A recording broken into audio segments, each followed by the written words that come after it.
Okay. I'm good. Good morning, everyone. We are so excited. I am so excited to be here this morning and just to be able to share the camera instead of having to have Felicia come in. And we have just been sitting here for the last half an hour as Felicia's been sharing her heart with me. And I'm just so excited for what she's going to share with all of us that I think is just going to be hugely impactful and significant. And so this is Felicia Durling. Hey, everybody.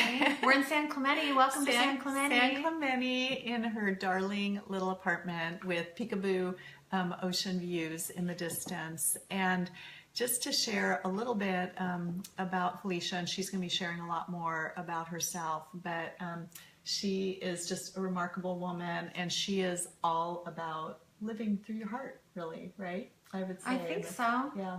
And resonating with that, but also just knowing how to really impact relationships in a positive way by connecting through the heart. And I think, hi all you guys, thank you so much for joining us. Julia. Hi Julia, you Hi, know my dear Felicia, friend. of course. So as we get started here, Felicia, why don't you just share with us a little bit about yourself, a little bit about your journey, and kind of what has brought you to this place of heart culture and wanting to kind of get it out there in the world. Well, thank you, Karen. I'm super excited to be here, everybody. Hi, Julia. Good morning, my sweet friend. Before we even do that, I just want to thank Karen for taking a moment and coming all this way. She's literally sitting in my living room, and when Karen and I met, we knew I think we had a kindred spirit, Yes. and we kind of looked at things, kind of looked at the world similarly. Yes. And to have her here is such an honor. So thank you, for just being with me and being in my home, my little beach cottage, and sharing this time with me. And just to give you a little background on me, right now I'm currently the president and founder of a nonprofit in Temecula. I have the honor of working in the field of mental health and addiction. I'm a clinician, and we reach nationally families who are struggling through addictive disorders. Yeah. So that's a phenomenal opportunity for families who really just are stuck there, and always had a heart for family restoration. I was kind of that girl at 19 who knew that families had the opportunity to restore. And I started actually running community groups probably about the age of 20. I attended my first support group for myself. My counselor recommended this amazing counselor to sit in a small women's group. And I sat in San Diego County in this amazing process group, and I kind of got the bug for recovery and restoration. And then at the age of 20, started running them myself, started running some community groups. Right. Since then, I've had the opportunity to work in clinical care, outpatient treatment, clinical director of other facilities, but then always had a mission for the nonprofit community-based work. So Felicia, tell me, because I know just when we met before, you were out there and you were doing this this kind of restorative work, and then but you really saw some gaps kind of out there, and that's sort of, I think, when you went out on your own, which was probably pretty scary, had scary parts. Oh yeah, and I never launched. intended to be Yeah. a business owner or entrepreneur or any of that. Yeah. I always just had a heart for families. Yeah. And I always think that once you see a miracle happen, that becomes contagious. Yeah. And I started to see that happen in my community and started to kind of see that restoration was possible. So once you see that happen, you want to distribute that. Sure. So mixed with my heart for my community, that's how the nonprofit kind of came to be. Yeah. I think the gaps are the recognition of the opportunity to communicate. And I think what's happened over the last 20 years is just the belief system that if we have the skill set to communicate effectively, I really believe we're completely unstoppable. I'm so passionate about how we communicate with others, because if we can distribute our hearts effectively, and that's where that whole heart culture thing happened, if I can actually let you know my true intent, I'm unstoppable, which means our relationship can go and go and go I can always disarm, I can always win, I can always have the opportunity to stay in a relationship with you, which I think is a spiritual model. Yeah. How do I create an atmosphere and a culture in my life that keeps you close? How do we always stay connected no matter what? Whether you're an addict, whether you're going through a divorce, whether it's your kid who's suffering, how do we always stay connected? And that's the spirit of heart culture. Right. Yeah. I love that. So can you, and I know when we were talking before, you said to say that I can diffuse and I can have a positive relationship sounds very audacious, was the word. Yeah, I always say that. You used.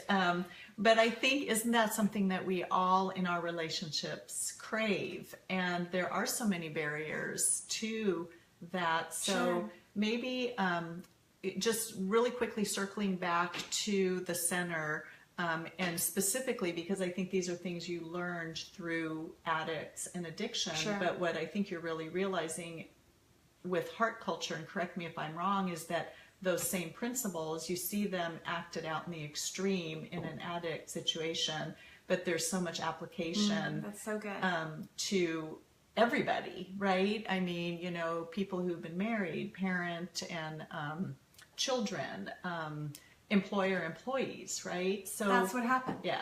What happened was we were finding that the families that were coming into the nonprofit, to the treatment center, were getting better. And they were, so then we started to get this crazy feedback of, never heard this before. So I wrote a curriculum because if a family's never encountered this before, I'm passionate about making sure that every family encounters it. And when and a lot of it is audacious. I want every family to encounter an opportunity for complete freedom. So it was working. Every family was getting better. And that's crazy. Those are crazy That's pretty statistics. wonderful, I think. Yeah, those are crazy statistics when every single family says we're changed. Now, does that mean that their loved one decided or found recovery? Not necessarily, but it did mean that something in the family shifted. Yeah. There was now a connection. And heart culture, the spirit of it brings connection with boundaries. So we were teaching families and those struggling through addiction, how do you live out the life you're entitled to live, but at the same time stay connected? It was a very simple concept. And then I've started teaching. Can I back you up for a minute? Because you said connection with boundaries. And I think there's this sense that those are not compatible. Right. It's like You know? oil and vinegar. Exactly. Oil and Like water. boundaries, you think of a wall, and connection, there's no wall. Yeah. So can you just It's totally expand possible. on that a little bit? Like, Yes, it's yeah. one of my favorite things. I call it truth and mercy. That's one of the heart culture components and that's a spiritual component. Yes. Yeah. We walk out our truth of who we are and who we're not, and those are our boundaries, who we are and who we're not. And at the same time, I need you to know that I take a bullet for you. I mean, those are the concepts together. I need you to know where I end and begin. Yes, differentiation. A Huge, differentiation of who I am and who I'm not. Me, not you. Right. Not what you're going to do, but who I am. That's a boundary. A boundary is not what I need you to do. A boundary, what I believe in a heart culture concept to boundaries is not what I need you to do. It's I need you to know who I am. And then you get to decide. That's how you unhook that. I get to tell you what I need and how I need my home to look, how I need to feel. And then you get to decide if you want to participate in that or not. You hear that? So how does that play out in a marriage? Beautifully. Yeah. So give me Beautifully. Yeah. In a marriage, it plays out where the conversations, and that's where so another thing with heart culture is I call it a language. Heart culture is learning how to speak differently. Yes. So instead of saying you harmed me, instead of saying I can't have you do that anymore, that would be a normal boundary. Yes. I remember when I was newly married in my first marriage, and I would have my hands on my hips and say, you will never do that again. Well, that exacerbates confrontation. Yes. And now I'm in a power play. So we exchanged the power play for a tender recognition and awareness of who I am. And then I get to tell you how I'm feeling. I get to tell you that I haven't been feeling well lately. And I haven't been feeling as connected or as close. And then what'll happen, because that's a new strategy, and it's a new strategy for all of us, especially women. It's a new strategy for us as women to say, hey, I haven't been feeling great lately, and I want to. I want to feel I want to feel great in this marriage. And I've been feeling alone. I've been feeling disconnected. I've been feeling sad and hurt. And then a lot of times what will happen, because our spouse is used to, now I need you to change this, we don't do that. Yeah, that's the hard thing, right? Because if you say, I need you to change, then you're putting it on them. Now we're inciting confrontation. Right. And confrontation incites rebellion. Okay, interesting. Confrontation. Oh, such good principles. Oh my gosh. Well, I believe so much in all of this. Confrontation incites rebellion. And I'm not, what's my goal? So I call us as heart culture people influencers. Yes. If I'm an influencer in my home, what's my goal? My goal is, what's our goal? Our goal is peace. Our goal is connection. Our goal is beauty. Yes. You know, we can figure out what are our goals. So if I'm goal driven and I'm an influencer in my home, then that means that I'm going to communicate with a goal in mind. Okay. Not getting a need met, a goal. So if my goal is peace, then I can communicate in a way that breeds peace. And a peaceful conversation says, hey, not even a lot of eye contact, not a lot of confrontational, I need to talk to you. Right. This is what I need you to change because I have boundaries. All of a sudden I'm inciting rebellion. And is my goal rebellion? No. It's peace. Yeah. It's peace. So instead I can exchange that conversation for, hey, real quick, and I get all that energy out ahead of time. I get it out with a girlfriend or I get it out in a run. Yeah. I don't bring my intense energy into my relationship, but I bring the truth of my heart. So I bring my heart in. And my heart says, I've been sad and feeling a little lonely and disconnected from you. I wanted to let you know. And that's it. Wow. Okay. So you totally establish boundary and then throw the ball in the other court. Yeah. How are you going to respond? And it's tender. And it's even saying, this is going to be a great conversation. We're going to have a great conversation here. I just kind of wanted to get you in the loop on how I've been doing lately. I'm sure you can feel it. And I'm looking forward to us working this out. But I want to let you know I've been sad and feeling disconnected lately. So when you say that, you're almost setting a positive expectation too. Your benefit of the doubt. And that's a heart culture concept is declaration. I'm declaring we're going to work this out.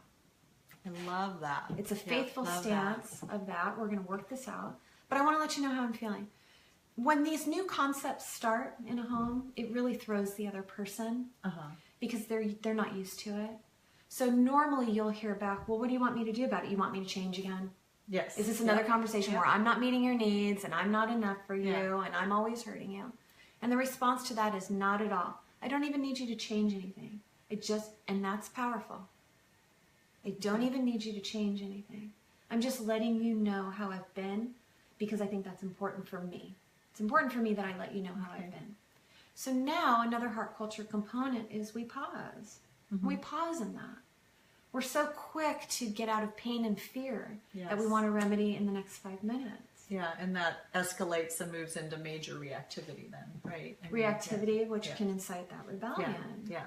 Well, what do you want me to do about it? You've been feeling disconnected? Oh, I don't want you to do anything about it, babe. I just wanted to let you know how I've been feeling.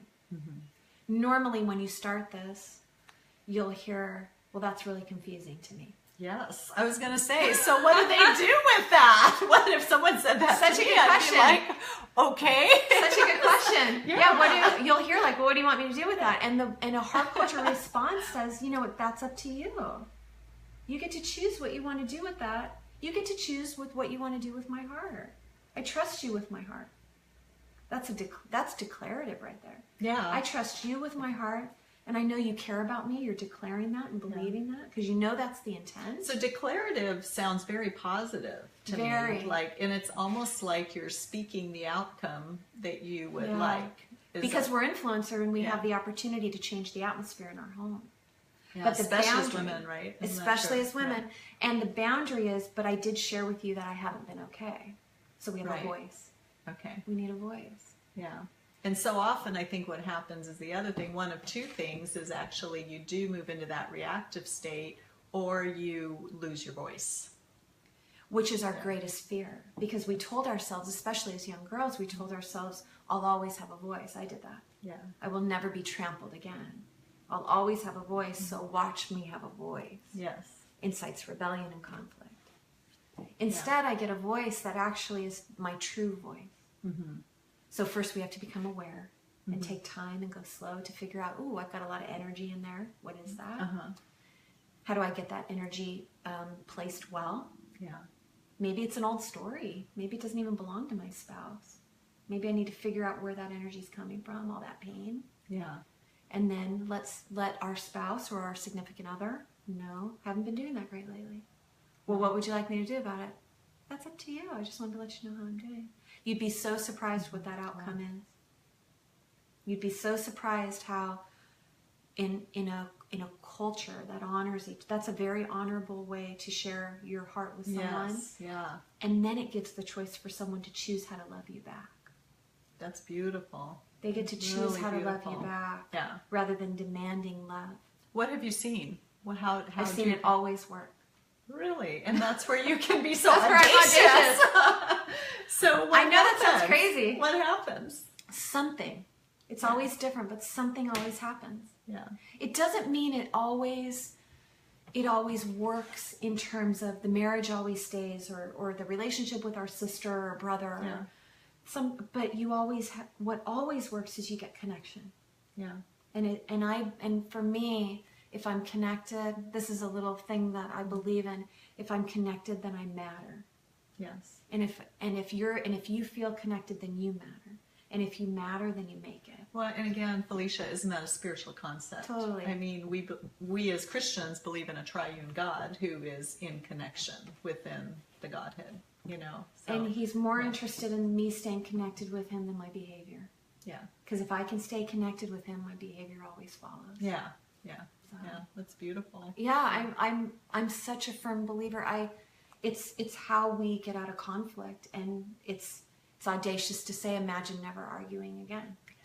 So okay, so let's move.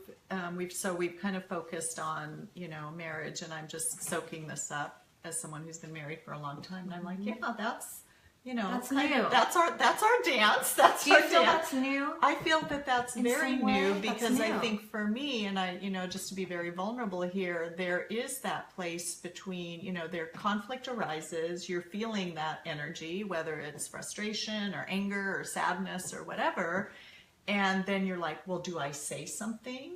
So Yeah, it's very sometimes, confusing. sometimes you just shut your mouth because you want to be conflict avoidant, but then that's not healthy. And I'm the type of person with my husband, I have always said, I want to have a great relationship. Right. I want to be married, you know. Oh, we're entitled to that. Yeah, I want, and I know he wants the same thing. So I'm always willing to fight, which I know is really a bad word. So I need to learn, though, how to set my boundaries, and then just really throw it in his court and tell him what I'm feeling, and just say, I'll let you. Oh my gosh. How did you do that? And something that I think for personally, these last couple years, all my life transitions of these last couple years really embedded in a concept, a heart culture concept, which is what we call the pause. Yes. It sounds very simple, but you try to pause through pain and get clarity and awareness. That's a skill that changes our lives and our families. Yes. So when we start getting all that built up energy, something gets said or done, and it's old, and it's in a relationship, and there's pain that comes. Maybe we get our feelings hurt, or we feel abandoned or unseen or whatever. The pause really gives us the opportunity to sort that through. Learning how to sit in, I call it just that painful energy. I can feel it. Yes. If we it's learn, like a weight, isn't it? yeah, Yeah. it burns. Yes. There's an author who I love, Michael Singer, The Untethered Soul, I believe. Don't quote me on that. But he talks about just that painful energy, and I've been really learning I've had to learn how to navigate pain these last couple of years. And learning how to pause and sit in that and recognize what's happening and go slow through pain, that's important. Yeah. A trigger comes in, and learning how to pause and go slow through all that painful energy and recognize that could take days. Yeah. But we're so fast.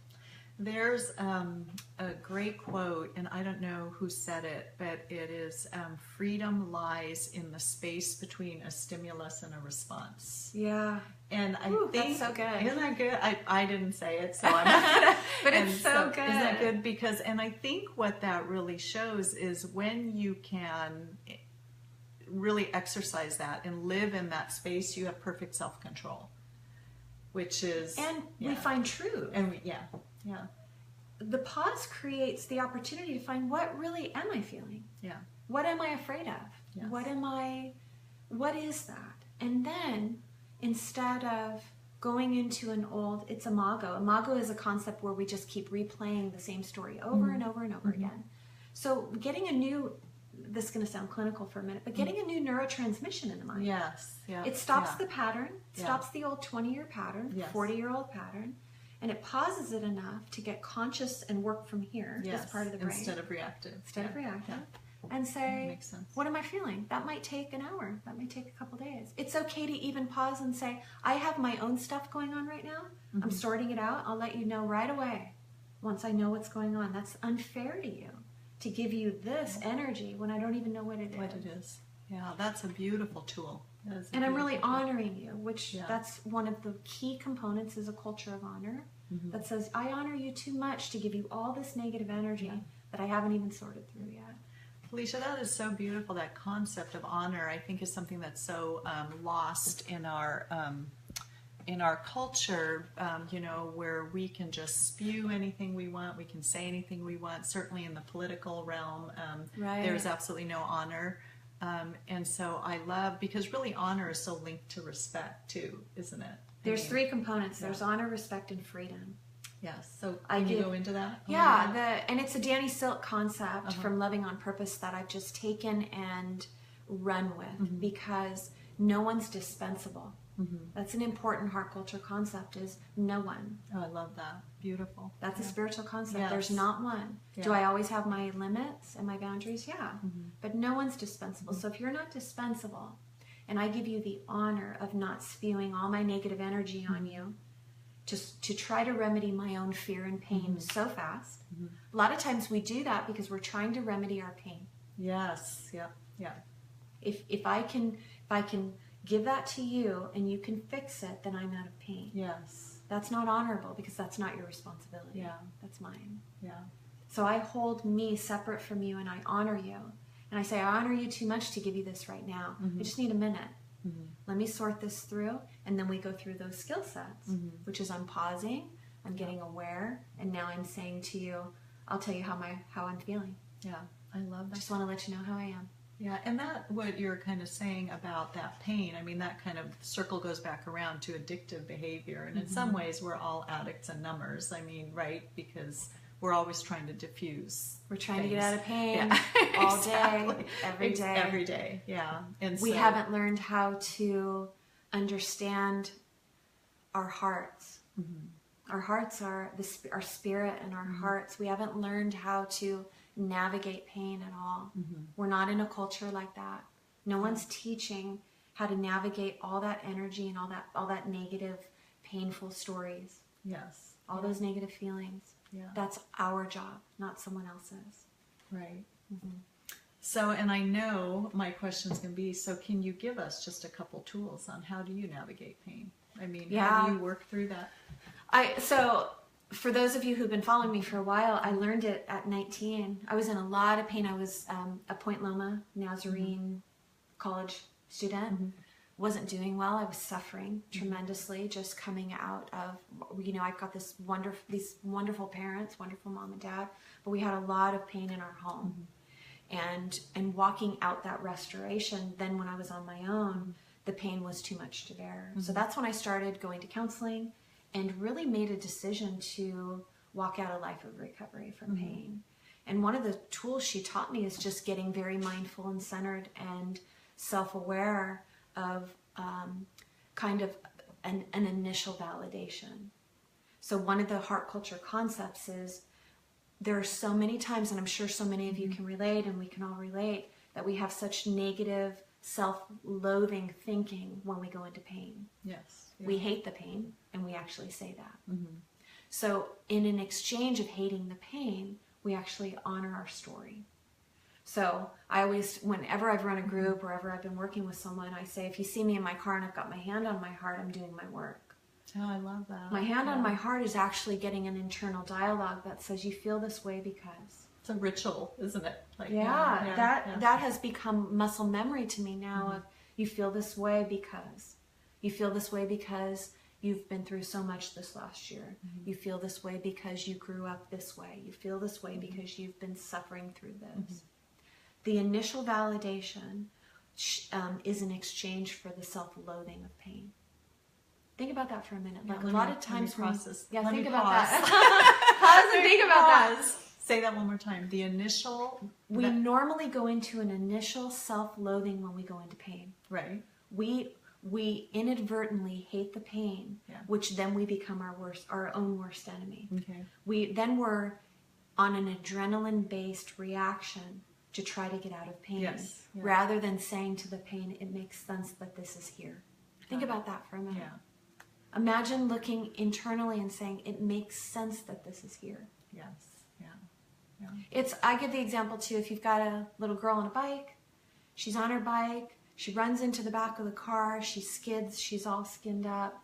We would never look at her and say, oh, I hate all that pain. Yeah. We would run, we would grab her, we would hold her and say, oh, honey, so sorry. And we need to get that kind of concept around our own pain so that we can honor it and understand it rather than hating it. Yeah. So that's that's the very first place we go is saying it makes sense. This pain makes sense.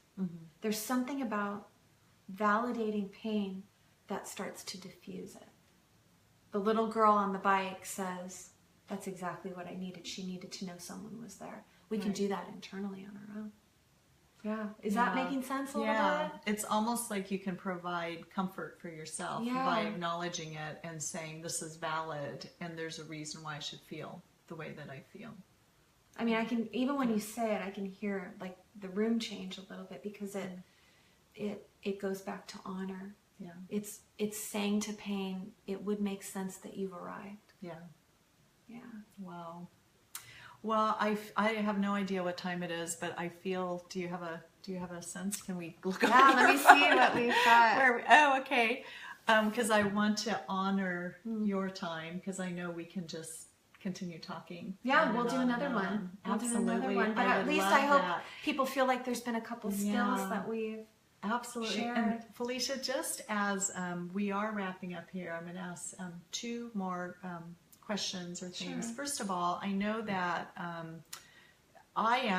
just feel passionate about getting your voice out there because I think all of us yearn to be those diffusers. All of us yearn to be those audacious people that honor ourselves, honor the people around us, but still also have a way to get our needs met by establishing those things.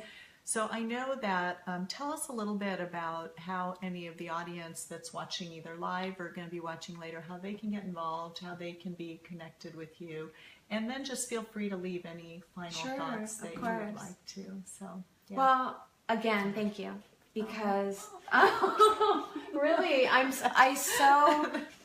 love families and I believe we can win everywhere. I really do. And if you've seen it happen in a family, then you want every family to experience it. So I appreciate the opportunity to just share my heart with that. So the other thing that's happening in my life and the beautiful blessing is now, so I had the center and started putting people through heart culture seminars. We put hundreds and hundreds of people through that and we were certifying them. And then I got picked up in some corporations. So now I spend most of my time as a consultant and I'm in some large corporations in San Diego, Riverside, and Orange County. That's so awesome. So there's also a whole corporate structure here. I meant to touch on that. We need a whole nother day. Another day we can do, how do you survive in the workplace with the heart culture skills? But that's what I am passionate about too, is the culture in the workplace. So I've been figuring out, which I'm really excited about, is how do we create a community of conversation? How do we keep this conversation going? How do I reach as many people and help coach those conversations nationally and internationally? So if you would like to stay connected with me, you can go onto heartculture.com and you can just link right into the Facebook. Oh, awesome. Link. Yeah. So there's a Heart Culture website, and that's my corporate website. I think I posted that too. Yeah. Okay, fantastic. Yeah. And then if you go onto the Facebook link, it'll link you right there. Perfect. There's a closed group there. So if you want to participate with us online and ask questions and read my blogs and videos and see all of that, that's a free closed community. Awesome. And you can invite your friends to participate, and that way we can start to learn the language together. Yeah. And really, a lot of people say it's kind of by osmosis. People have been following Heart Culture for the last handful of years. The more they hear it, the better. Yeah. They just need to keep hearing the skill set. That's how I feel like after today. It's like, oh yeah, what was that again? Yeah, so just join that exactly. Facebook page and you can post questions and we can dialogue together. And then I'm in process right now. I'm going to say it right now so that I make sure that I do it. Just creating some workshop video series that you could download. That'd be wonderful. For corporate, for parenting, for relationships, and really just providing these learning objectives and giving them out so that people can keep watching them, keep listening, practice. Just practice. Yeah. Just practice, practice, practice. If you're practicing and you do it wrong, just tell the person, oh my gosh, hold on, I want to do it again, different. Permission to mess it up and try again. Can you say that? Can we rewind like 5 minutes? I say it every day. Ask my kids. Yeah. I say, hold on, I just called my son back yesterday and I said, I didn't do any of that right. Let me start over. I want to do it better. I love that. Yeah, and just that permission just to puts fail. grace into the relationship, doesn't Are you it? kidding me? Yeah. I'm just a girl, and I do it, right some of the time and wrong a lot of the time, but that's and the what humility. a wonderful way, I was going to say, to exercise humility with your children and model that, hey, I'm just mom. I don't have all this right either, and I need grace. You could ask them. You could ask my kids. Yeah. I tell them once a month, I'm just a mom, I'm just a girl, best foot forward here. Yeah. Some of this I don't know what I'm doing. I've got a 19 and 16-year-old, and we're just navigating our hearts together. Yeah. But I want to stay connected with them. That's always, at the end of the day, if I could leave one thing, it's stay connected. Just how do we stay connected? Because again, final thought, if we could stay connected, we can keep going. Yes. We can we've got places we can go if we're connected. Yeah. And that's my heart. So beautiful. That's so beautiful.